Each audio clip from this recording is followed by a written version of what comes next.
Muy buenas noches, jóvenes, con todos ustedes. Vamos a empezar con nuestra clase de hoy. Los saluda el profesor Joao Arias y vamos a iniciar con nuestro tema que tiene que ver con el Fujimorismo, jóvenes. Hoy vamos a hablar de los gobiernos de Alberto Fujimori. A ver, ¿cuál es el periodo previo? ¿Cuál es el periodo previo a este gobierno de Fujimori, muchachos? ¿Cuál fue el tema que nosotros vimos la clase anterior?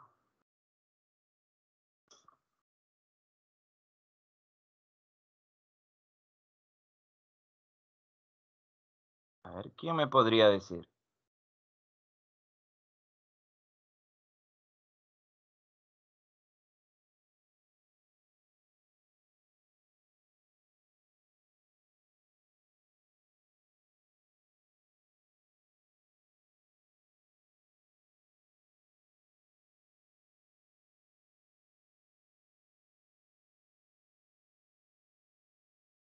El retorno a la democracia, ¿correcto? El retorno a la democracia.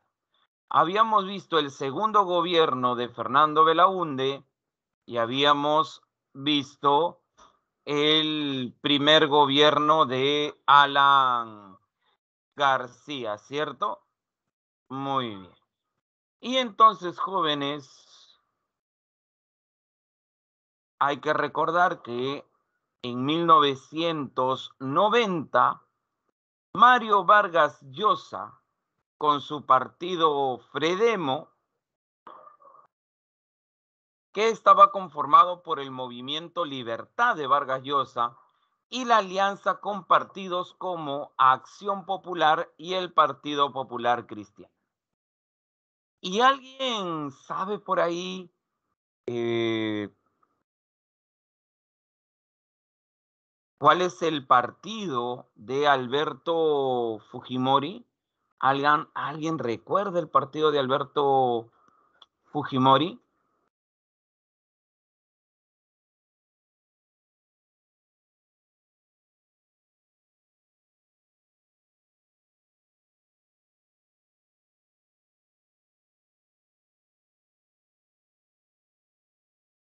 A ver, chicos, ¿cuál era el partido de Alberto Fujimori?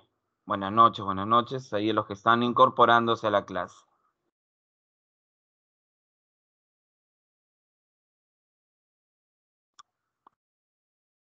El partido de Alberto Fujimori fue Cambio 90.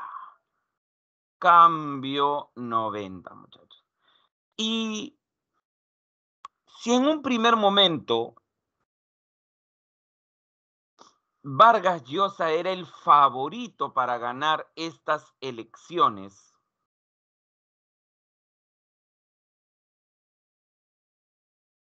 ¿qué favoreció a Alberto Fujimori? ¿Qué le favoreció a Alberto Fujimori en estas elecciones? Ya que Fujimori aparecía, jóvenes, como un outsider. Claro, ahí cambio 90, claro que sí.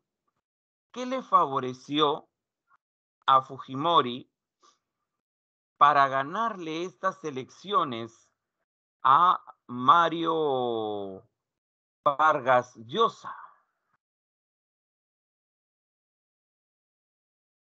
A ver, ¿qué le favoreció, muchachos?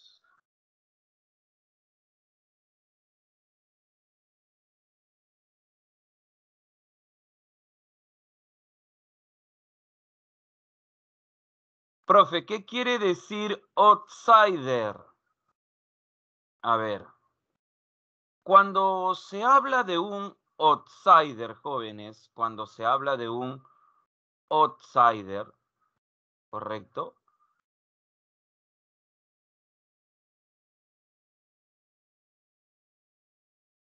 De un outsider, jóvenes, estamos hablando que es un candidato desconocido, ¿correcto? Un candidato desconocido, pero que termina ganando las elecciones.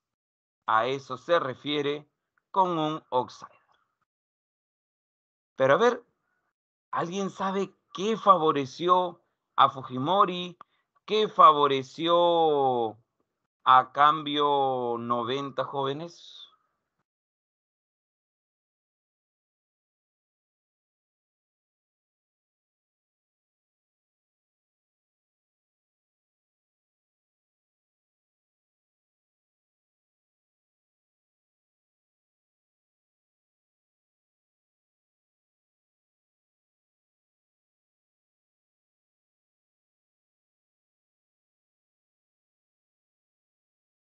Sí, a Vargas Llosa lo hicieron ver como el partido de los ricos. Miren, hay algo que aquí en el Perú, jóvenes, se repite constantemente. Por un lado, por un lado, el partido de los ricos y por otro, el partido de los pobres. Entonces, por ahí, de acuerdo a la mayoría, correcto, de acuerdo a la mayoría, es hacia donde se van a inclinar los votos, ¿no? Es normal en el Perú. Pero bueno, acá no estamos para hablar específicamente de una tendencia política, pero sí, pero sí te tengo que decir que durante este proceso, muchachos, durante este proceso, algo que favoreció, algo que favoreció a Fujimori, muchachos,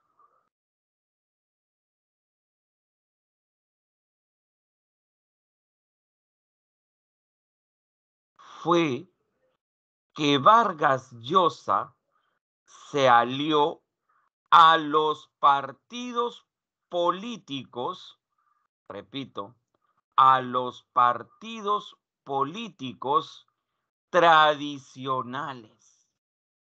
Y de acuerdo a lo que tú observas ahí, ¿cuáles eran esos partidos políticos tradicionales?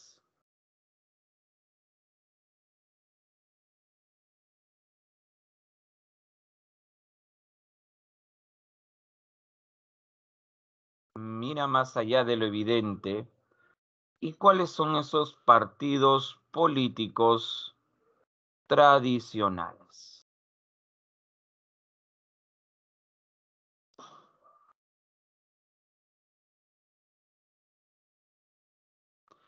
Acción Popular, claro que sí, y el Partido Popular Cristiano, ¿cierto? Estos eran los partidos políticos tradicionales. Y recuerden que Acción Popular había estado en el poder durante la década de los 80, que el PPC había sido su aliado, y entonces eso hizo que Cambio 90, que el Fujimorismo, comenzara a ganar adeptos porque Cambio 90 no era un partido político tradicional, sino era un movimiento independiente, ¿no? Fue el periodo donde aparecen los partidos políticos independientes. Entonces, Fujimori venció en las elecciones como outsider que capitalizó la crisis de los partidos tradicionales y la crisis socioeconómica que venía desde el gobierno de Alan García. Su primer gobierno se va a caracterizar por ser un régimen autoritario, pero con careta de democracia electoral. Así también representa el inicio del proyecto neoliberal en el Perú. Entonces, estas características A ver, por ahí me dirán, profesor, pero yo no creo que su gobierno haya sido así. Repito, no estamos para discutir una ideología política, sino por algo que te vayan a preguntar en el examen de San Marcos. Profe, ¿y San Marcos considera esas características? Sí. Régimen autoritario, ¿cierto? Con careta de democracia electoral y una política neoliberal. Características que vamos justamente a observar durante su primer gobierno. Repito, autoritario y antidemocrático. ¿En qué momento se volvió autoritario y antidemocrático? Vamos a observar. Durante la campaña y durante el debate entre Vargas Llosa y Fujimori, hubo un tema relacionado a la economía donde Fujimori sacó mucho provecho y estaba relacionado a la crisis económica con la cual el Perú estaba viviendo, ¿no?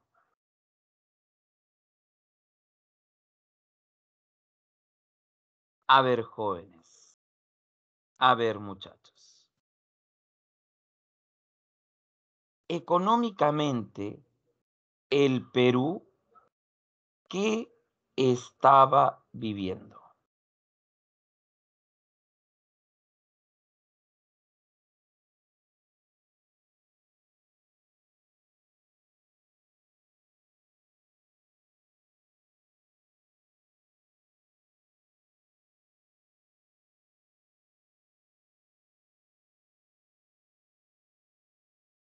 Muy bien, una hiperinflación, correcto. No solo inflación, era hiperinflación. ¿Y cuál era la única manera? Repito, ¿cuál era la única manera de solucionar la hiperinflación? Que se estaba discutiendo justamente en el debate, ¿no? Era un tema definitivamente, pues, importante y recurrente a discutir.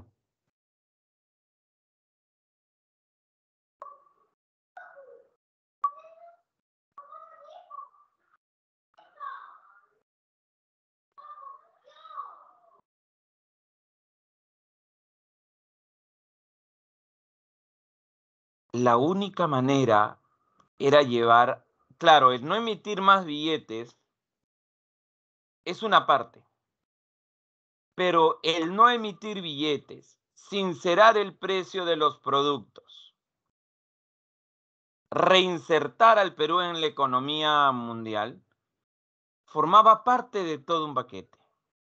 Entonces, la única manera de salir de esta crisis era el llamado shock económico.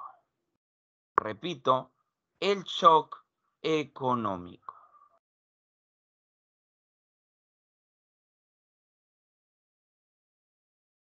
Y en el debate, muchachos, le preguntaron a Fujimori si iba o no iba a aplicar este shock económico. Vargas Llosa dijo que sí. Vargas Llosa dijo que sí, que era justo y necesario.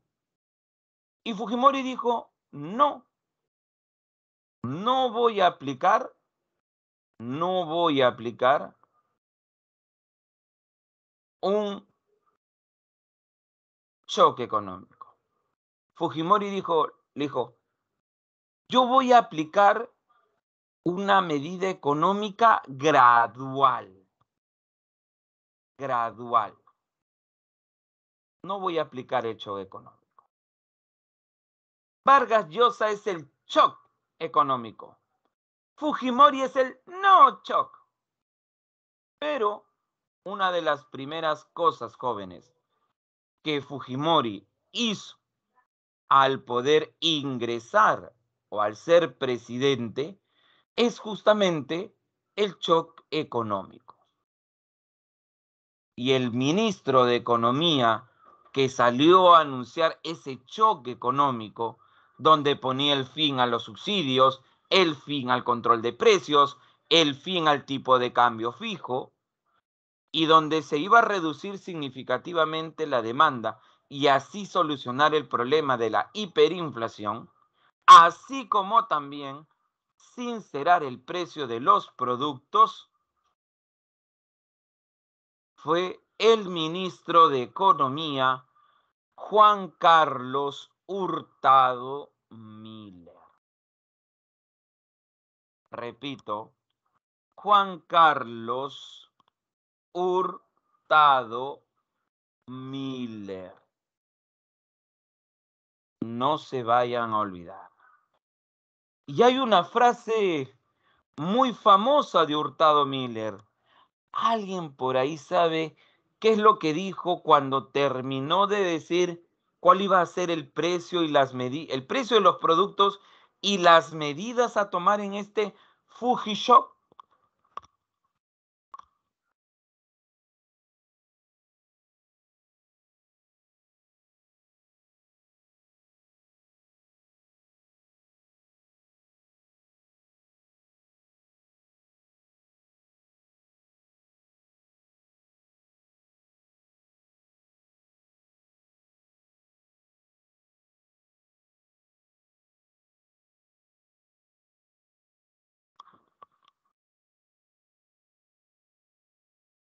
Nadie, jóvenes.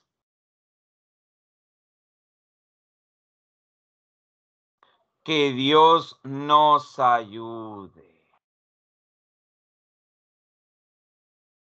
Exacto, esa fue la famosa frase.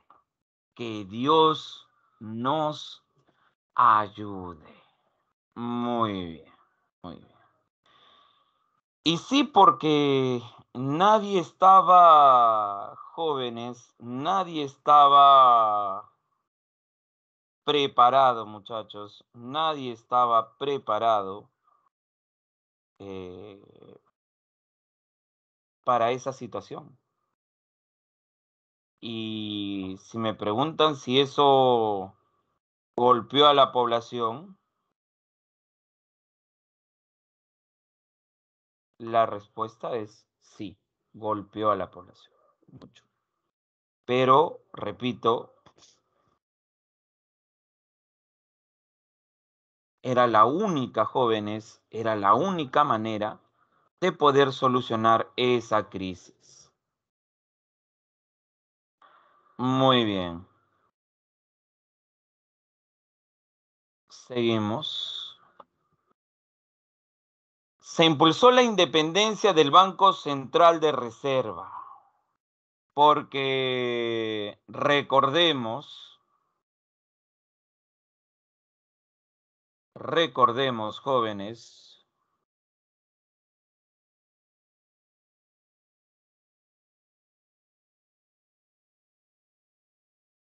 que Alan García había intervenido el Banco Central de Reserva.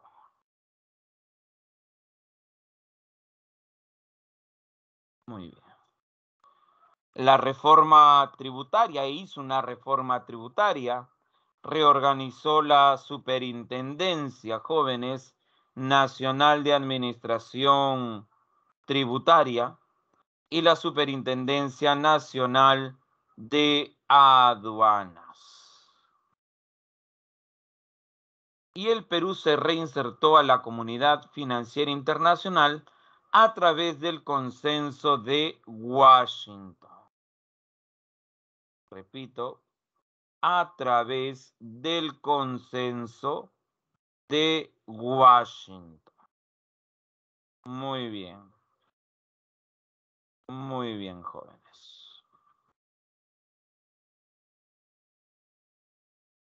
Ahora, para poder reinsertarnos en la comunidad internacional, se van a tener que seguir los lineamientos de una institución internacional. A ver, si hablamos de una política neoliberal, jóvenes, si hablamos de una política neoliberal,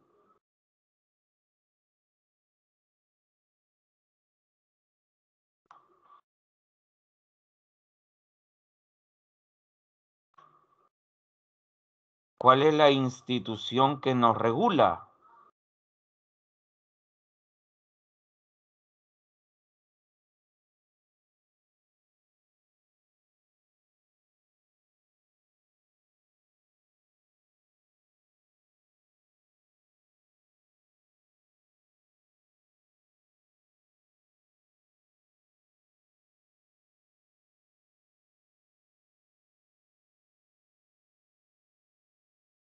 A ver, a lo largo de nuestras clases,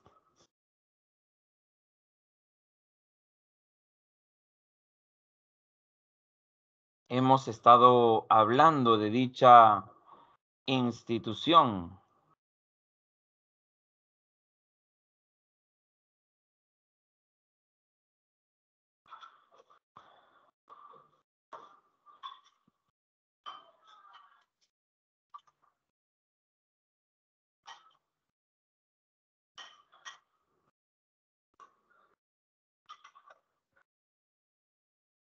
A ver, ¿quién me puede decir?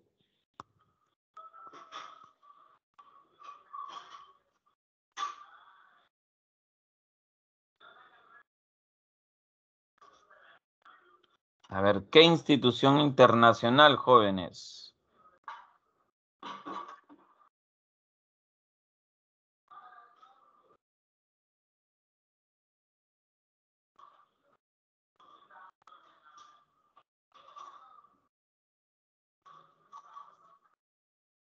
Muy bien.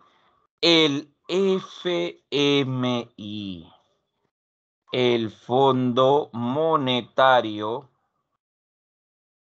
Internacional, y también tenemos ahí al Banco Mundial. Muy bien, muy bien. Seguimos entonces, seguimos. Y ahí se estableció la promoción de la privatización de empresas públicas y la inversión extranjera. Ahí está tu Telefónica, tu Edelnor, ahora ya no se llama Edelnor, se llama Enel, ¿cierto? Luz del Sur y demás empresas privatizadas por el Estado. Ahora, ya no fue el ministro de Economía Juan Carlos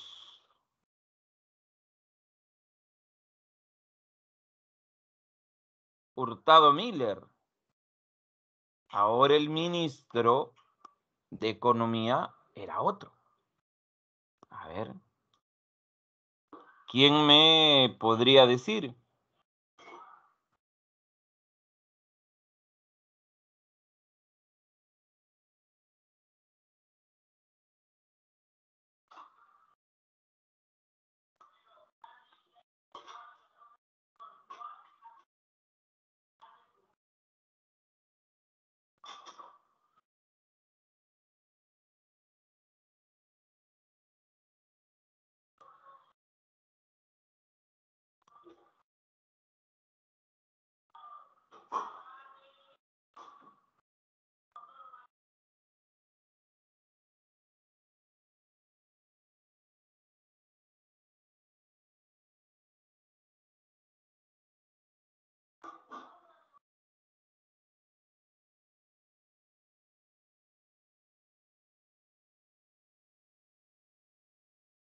Nadie.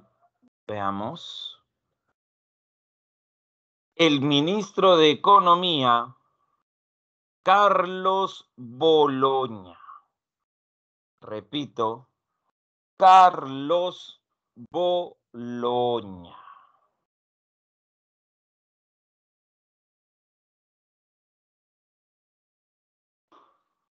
Muy bien. Seguimos.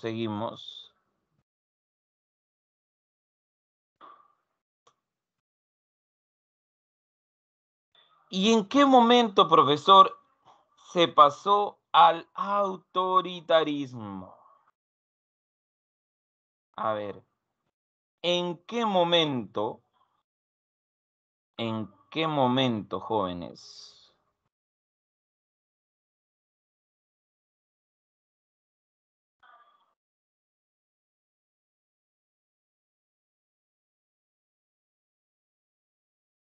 El gobierno de Fujimori se vuelve autoritario, dictatorial.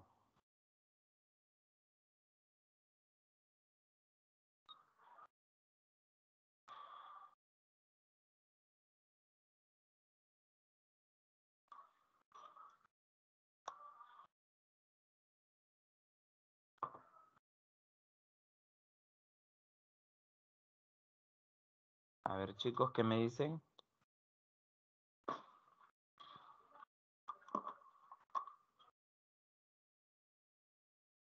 Muy bien, con el autogolpe. Claro que sí, con el autogolpe. Profe, ¿pero acaso ese cierre del Congreso no era legal? No, no es legal, no era legal. Porque recuerden, hay una condición para cerrar el Congreso.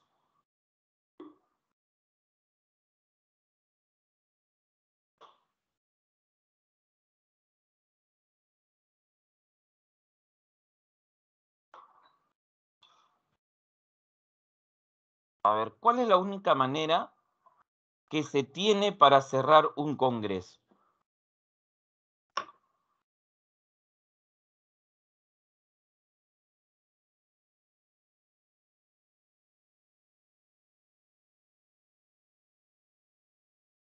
La cuestión de confianza, cuando el Congreso no le da la cuestión de confianza a dos gabinetes, ¿cierto? Muy bien, muy bien. Pero este no era el caso. Este no era el caso. Y pueden entrar a su red social YouTube, ¿no? A esa plataforma de videos y busquen ahí, ¿no? El comunicado de Alberto Fujimori, donde él menciona que debido al accionar del Congreso, debido a que no apoyaba sus leyes que él quería aplicar en materias antiterroristas, decidió en su política de, como dice ahí, muchachos, gobierno de emergencia y reconstrucción nacional. Ha decidido disolver el Congreso de la República. Y durante el 92 y parte del 93, Fujimori gobernó sin Congreso. Por presión de la OEA, convocó a elecciones para 1993, pero no elecciones presidenciales, sino solo elecciones congresales. Solo elecciones congresales. Y jóvenes, para poder convocar elecciones, tenía que crear una constitución porque había cerrado el Congreso y la constitución de 1979 dejó de estar en vigencia. Para eso convocó a elecciones donde no solo se eligió a congresistas, sino también a un Congreso constituyente democrático.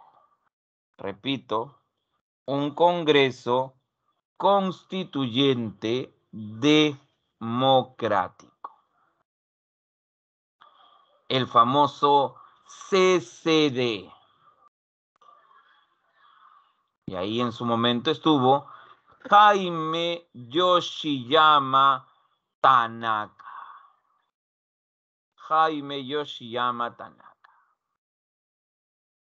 A partir de ahí, con el cierre del Congreso, Fujimori renovó el Poder Judicial con, obviamente, jueces aliados a su entorno, comenzó a controlar los medios de comunicación, intervino varios medios de comunicación, como el Expreso, como el Comercio,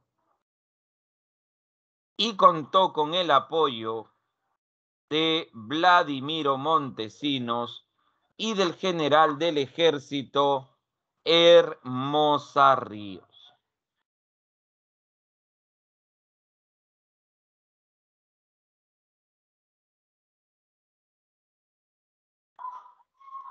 Muy bien.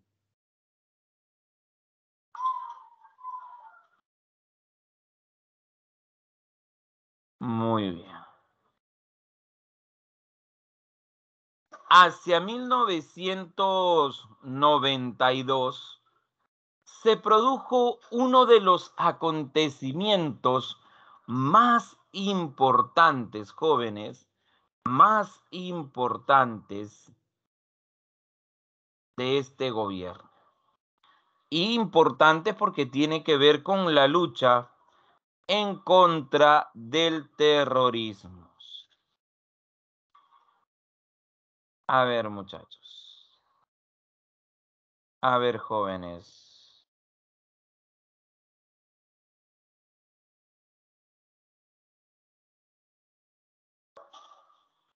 ¿Qué pasó en 1992?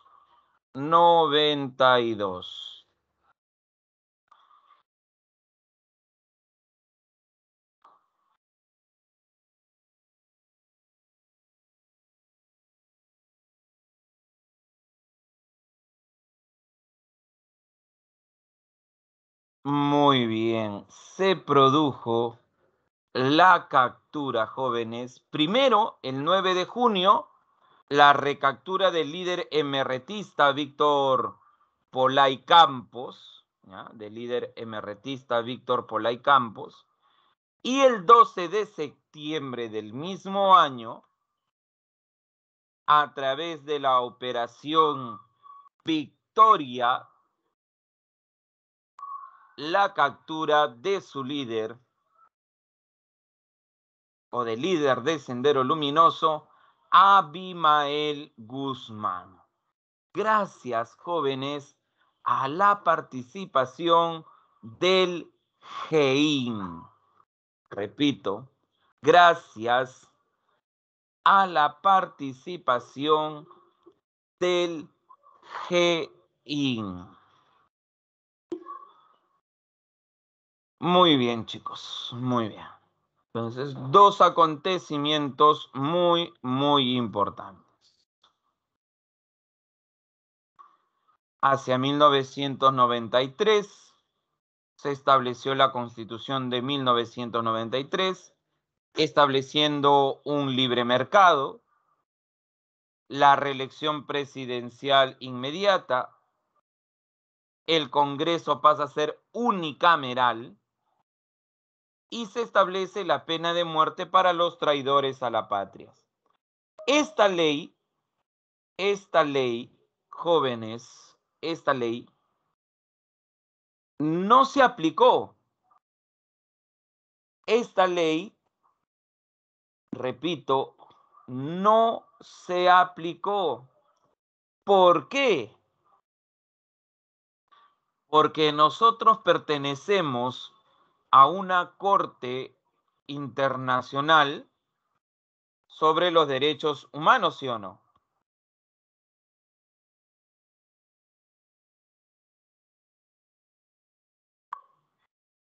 ¿Cuál es esa Corte Internacional de Derechos Humanos?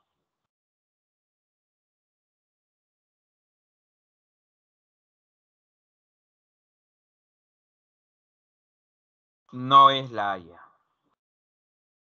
Sobre derechos humanos no es La Haya.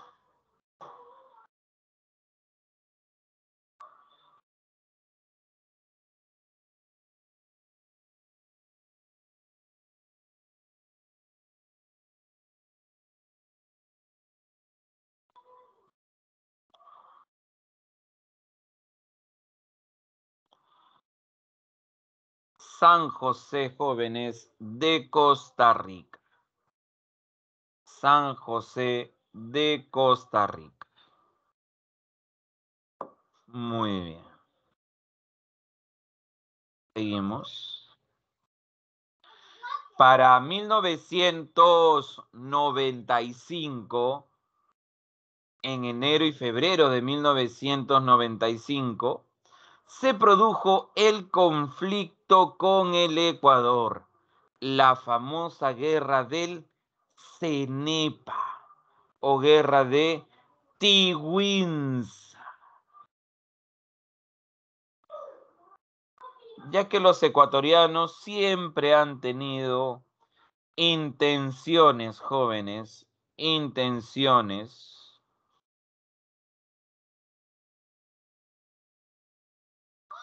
de apoderarse de nuestros territorios. Se firmó la paz de Itamaraty, que no logró ponerle fin a esta guerra, ya que la guerra con el Ecuador, jóvenes, duró hasta 1998. Repito, hasta 1998.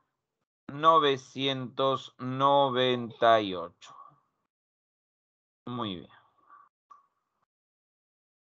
Y estos datos que estoy colocando acá, muchachos, son datos que pertenecen a la Comisión de la Verdad y la Reconciliación.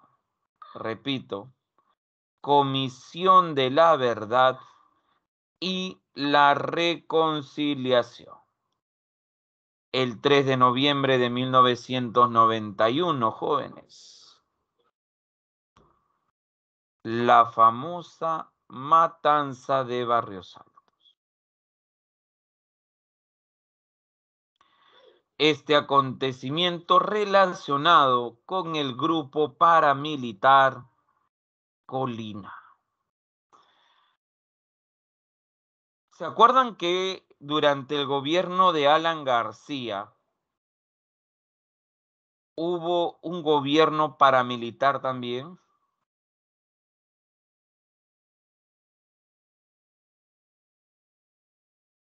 A ver.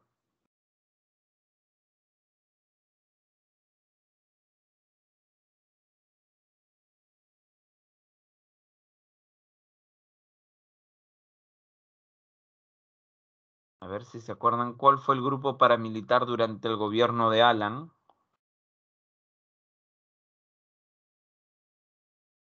Rodrigo Franco. Muy bien.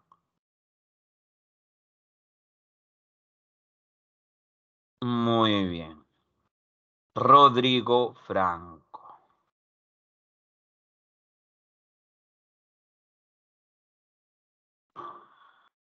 En este caso, en el gobierno de Fujimori, fue el grupo Colina, sentenciado, obviamente, por cometer crímenes de lesa humanidad. En el caso de la matanza de Barrios Altos, al parecer en ese lugar habían jóvenes, en ese lugar habían terroristas. Pero el día que se hizo el ataque, al parecer, las personas afectadas, muertos y heridos, eran personas civiles que no tenían nada que ver con esa agrupación. Solo lo único o el único inconveniente que tuvieron fue vivir en ese lugar. Muy bien. En Ayacucho, jóvenes, en Ayacucho, dan muerte a la exalcaldesa de Huamanga, Leonor Zamora. se presume que los victimarios estaban relacionados a las fuerzas del orden. Lamentablemente durante este periodo, y recuerden, y recuerden,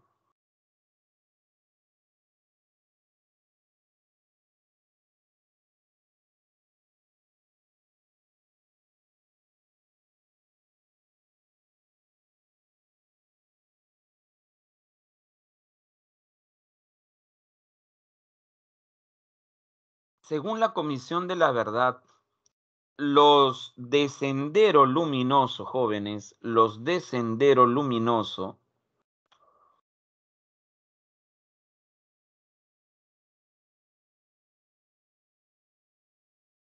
son los que más muertes ocasionaron, ¿ya? Fueron los que más muertes ocasionaron,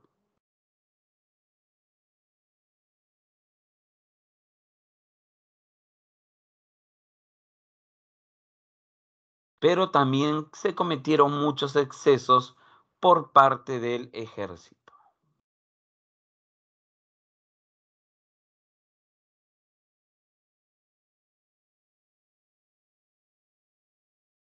El 15 de febrero de 1992 es asesinada María Elena Moyano, jóvenes. María Elena Moyano.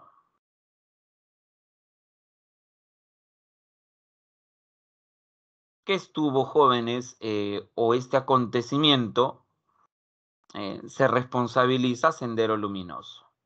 Bueno, ya habíamos hablado del autogolpe, ¿no? Disuelve el Parlamento Nacional, el Poder Judicial, el Consejo Nacional de la Magistratura, el Tribunal de Garantías Constitucionales.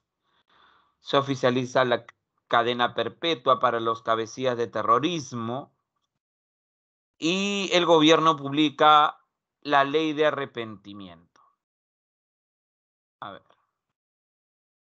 Yo me imagino que muchos de ustedes en las noticias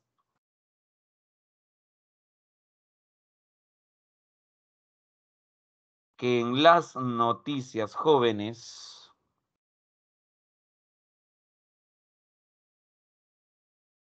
habrán escuchado que hay muchos exterroristas trabajando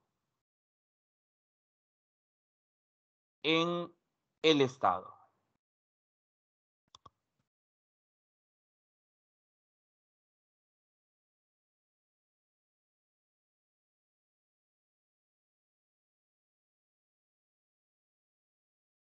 Muy bien. ¿Y saben por qué? Porque justamente durante el gobierno de Fujimori se firmó, repito, esta ley de arrepentimiento, se estableció esta ley de arrepentimiento. A ver, explico.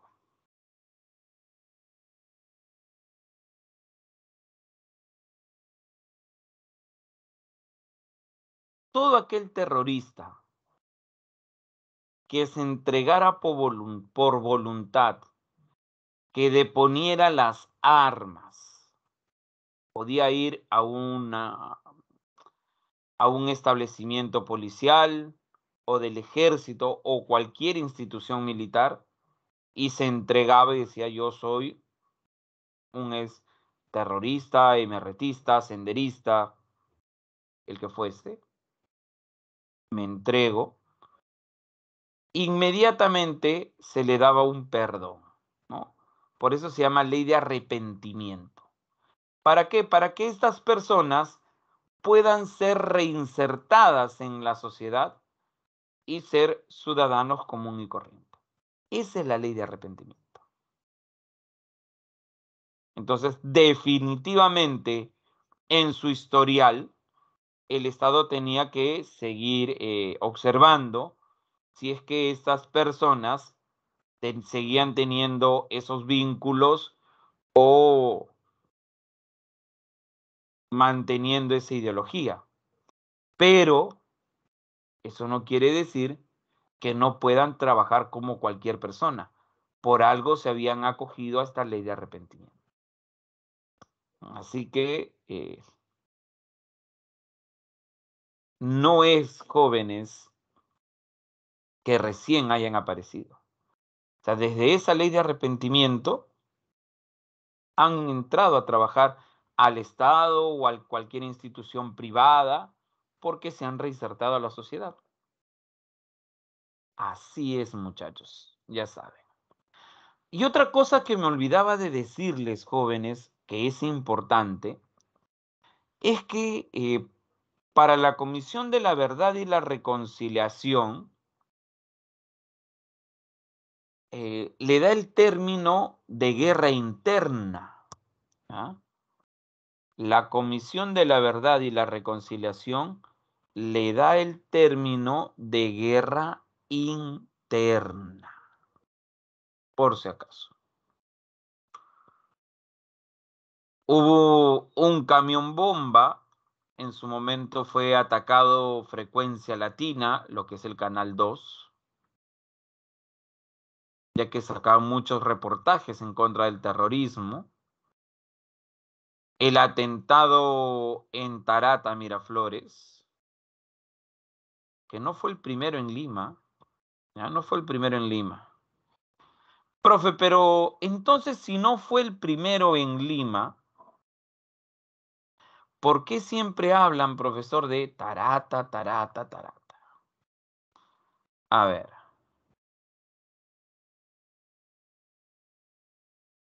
Les explico, jóvenes. Hoy, ¿cuál creen que sea la zona más pudiente, económicamente hablando, de Lima?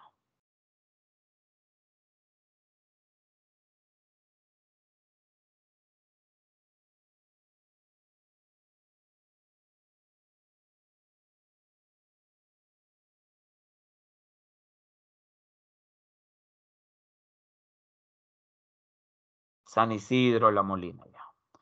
En esa época era Miraflores. Entonces, el atentado en la calle Tarata de Miraflores golpeó a las clases pudientes de la capital en ese momento. No era el primer coche bomba. En el centro de Lima hubieron como 3 o 4 coches bomba. Cerca al Congreso, cerca a la PIP, cerca al Ministerio de Relaciones Exteriores. Entonces, vamos a decir así, no era la primera vez. Pero sí, chocó con los intereses de la clase pudiente, ¿no? Y por eso, obviamente, se hizo más,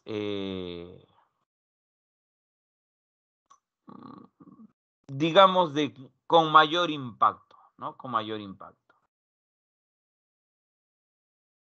Muy bien, seguimos entonces. El caso de la Cantuta, el asesinato a los estudiantes de la Cantuta, donde son asesinados 9 estudiantes y un profesor por el Grupo Colina. Fueron apresados, torturados, asesinados con un balazo en la cabeza y posteriormente quemados. Repito, y posteriormente quemados. Muy bien, jóvenes.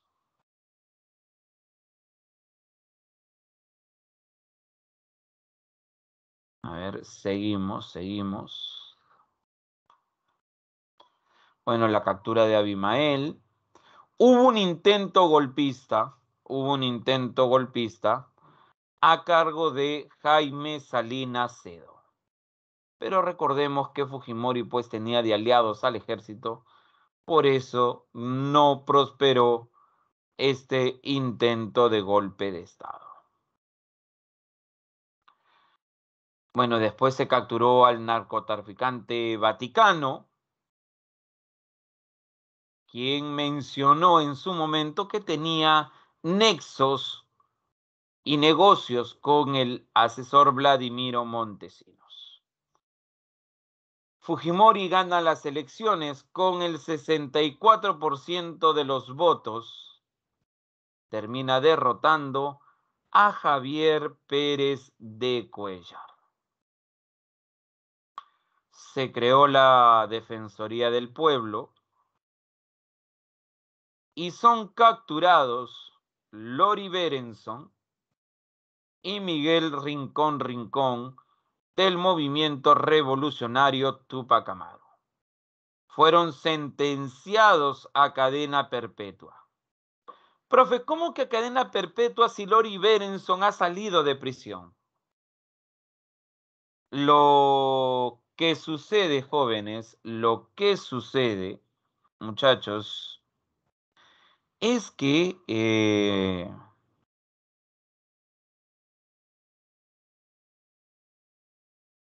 fueron acusados o llevados a juicio a través, jóvenes, de los famosos jueces sin rostros.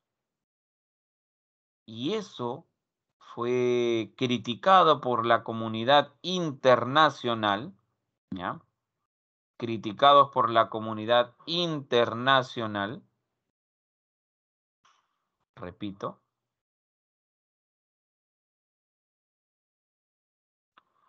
y se le tuvo que realizar un nuevo juicio a ambos dirigentes terroristas.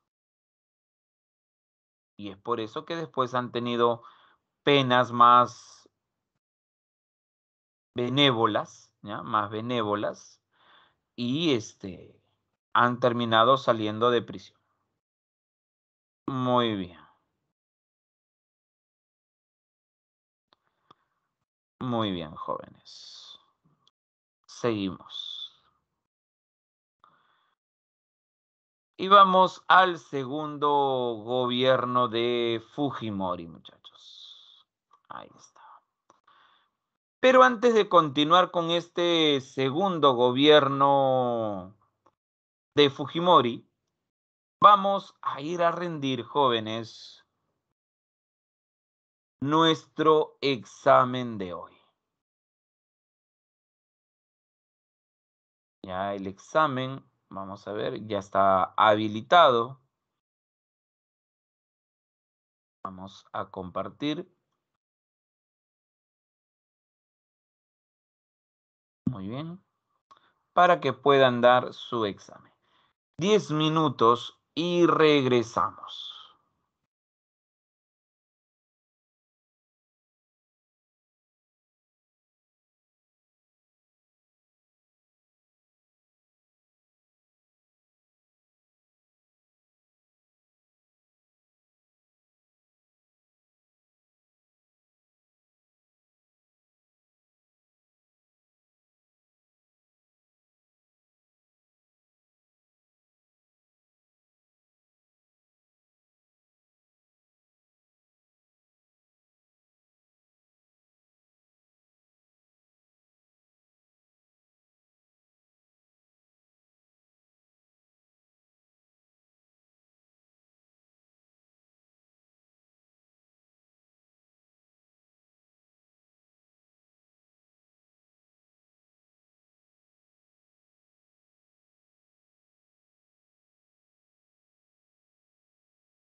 Un minuto, jóvenes.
Muy bien, jóvenes, vamos a ir cerrando el examen.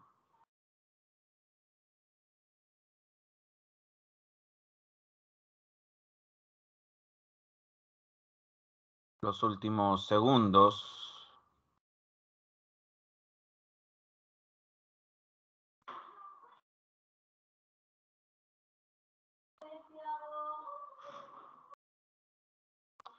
A ver. Cerramos entonces. Muy bien. A ver. A ver, la pregunta número 1, jóvenes.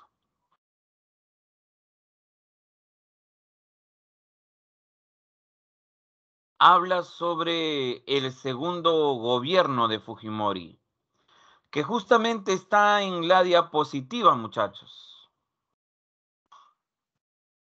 A ver, este segundo gobierno de Fujimori se caracterizó por un sistema corrupto, ¿no? Ya que pasó a controlar varias instituciones públicas, buscó facilitar su reelección y uno de los mecanismos para facilitar esta reelección tiene que ver con la ley de la interpretación auténtica. Así que la respuesta a la pregunta número 1 era la A, la ley de la interpretación auténtica. Porque te dice una de las medidas claves de su segundo gobierno, el autogolpe, ¿ya? El autogolpe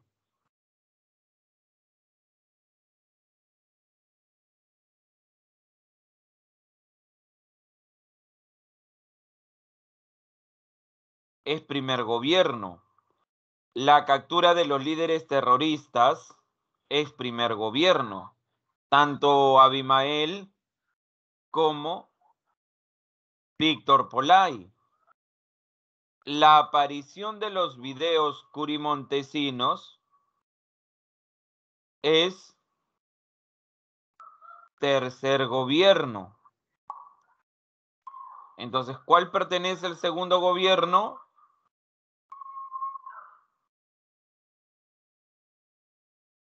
La ley de interpretación auténtica, que ahorita te voy a pasar a explicar en qué consiste. En la número 2 dice, identifique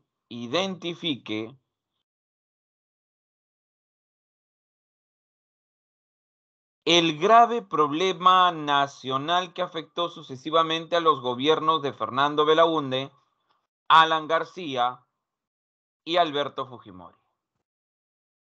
Y acá la respuesta, jóvenes, sería la C. Profe, ¿por qué no la D? Porque en el gobierno de Belaúnde no hubo una hiperinflación. En el gobierno de Belaúnde hubo inflación, pero no hiperinflación galopante. Y recordemos que en el gobierno de Fujimori lo termina con el shock económico. ¿Por qué la respuesta es la C? ¿Porque hubo violencia política? Sí. Subversión, terrorismo, claro. ¿Y se cometieron abusos en contra de los derechos humanos? Claro que sí. El grupo paramilitar Colina, el grupo paramilitar Rodrigo Franco, la matanza de los 8 periodistas durante el gobierno de Belaúnde. Entonces, por eso la respuesta sería la C. En la pregunta número 3, lea atentamente las siguientes afirmaciones respecto a la década del gobierno de Alberto Fujimori e indique si es verdadero o falso.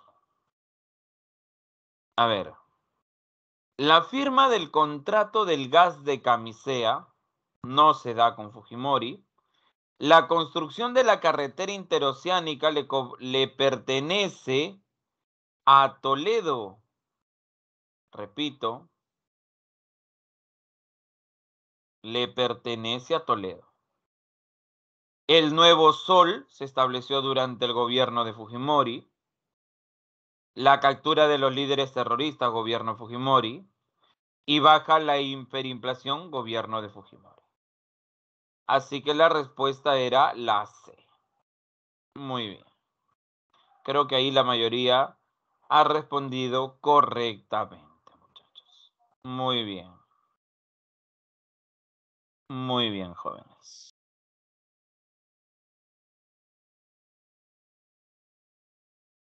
Seguimos entonces. Y vamos a explicar cómo es esta campaña de los psicosociales. A ver, chicos. A lo largo de el gobierno o los gobiernos de Fujimori, para mantener un poco controlada la población, se realizaron estas campañas de psicosociales. Profe, ¿cómo así? A ver.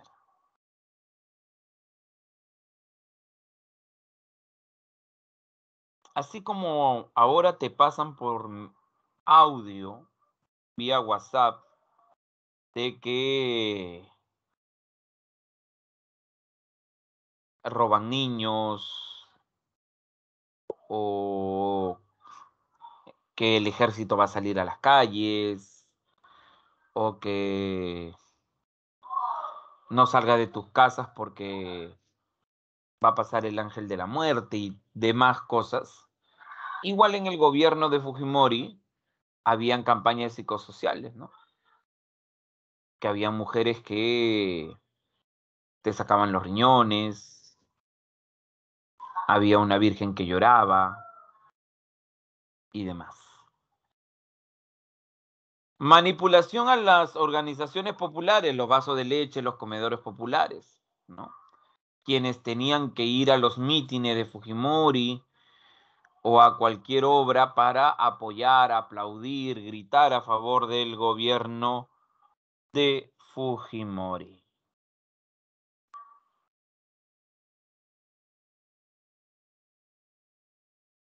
Y en el caso de la ley de interpretación auténtica, jóvenes, a ver,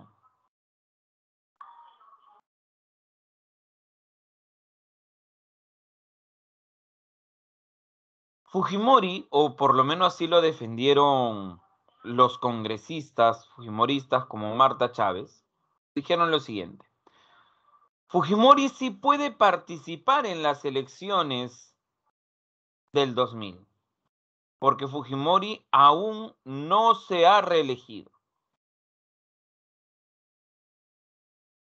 ¿Y cómo que no se ha reelegido? Si ha gobernado del 90 al 95 y del 95 al 2000. Y explicaron lo siguiente. En su primer gobierno,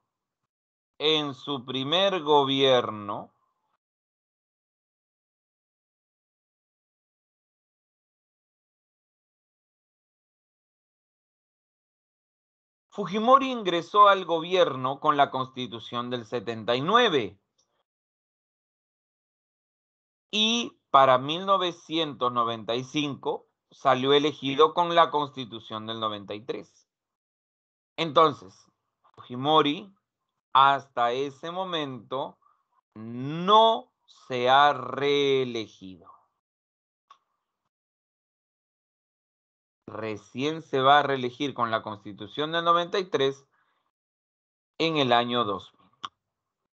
Así que esta ley de interpretación auténtica le permitió a Fujimori postular para su tercer gobierno.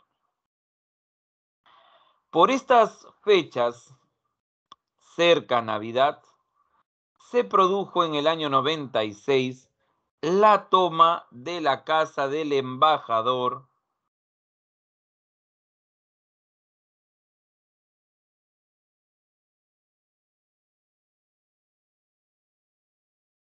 repito, la toma de la casa del embajador de Japón por miembros del movimiento revolucionario Tupac Amaru.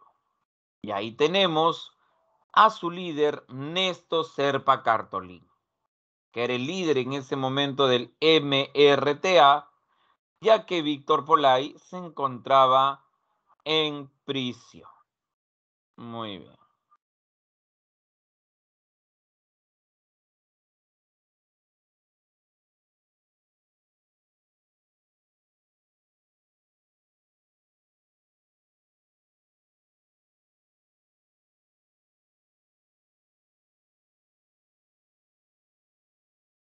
Muy bien.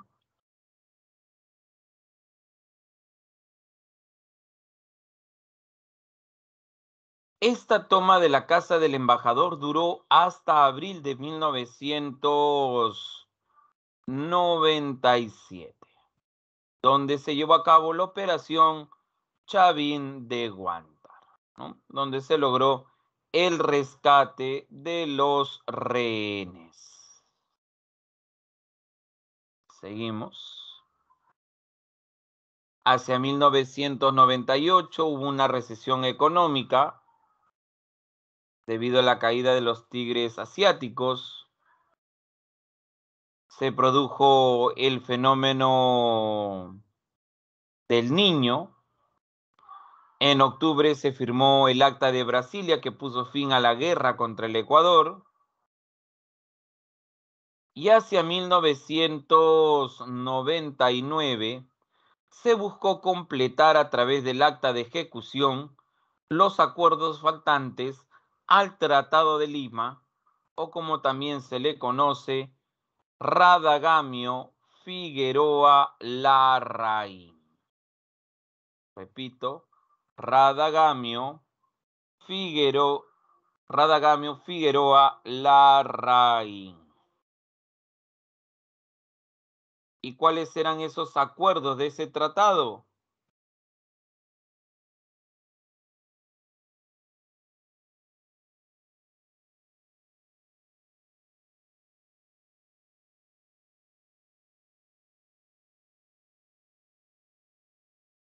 Se tenía que crear un ferrocarril Tacna-Arica y se tenía que construir un puerto peruano en Arica.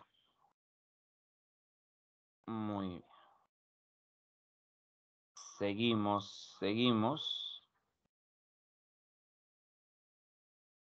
Y como ya sabemos, en el año 2000, jóvenes, Fujimori se enfrentó a Alejandro Toledo. Pero debido a que en las elecciones del año 2000,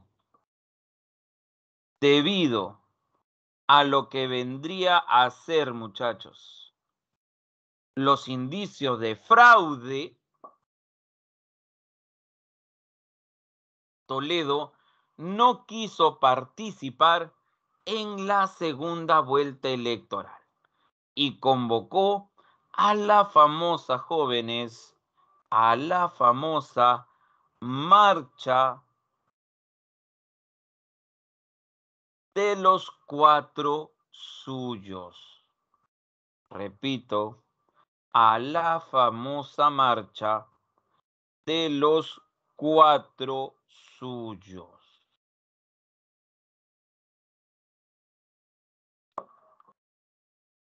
Donde se buscaba evitar que Fujimori sea proclamado presidente. Pero eso no funcionó. Fujimori gana las elecciones porque Toledo no se presenta a la segunda vuelta. Y para el 14 de septiembre del mismo año se difundió el primer Vladivideo. El Vladivideo, jóvenes, Curi Montesinos. Curi Montesinos.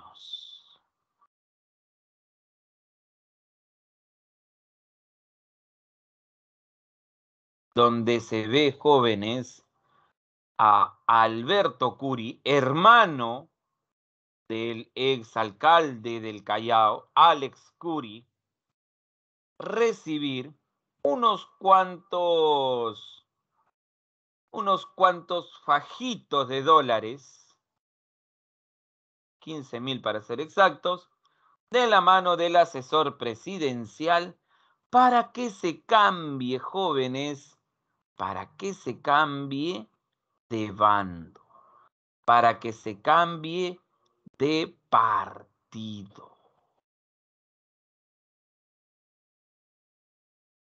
Con esto se demostró la corrupción en este gobierno, jóvenes, y a Fujimori no le quedó más remedio, muchachos, que tener que renunciar a la presidencia, bueno, convocar a nuevas elecciones, ¿ya? Convocar a nuevas elecciones donde él no iba a participar.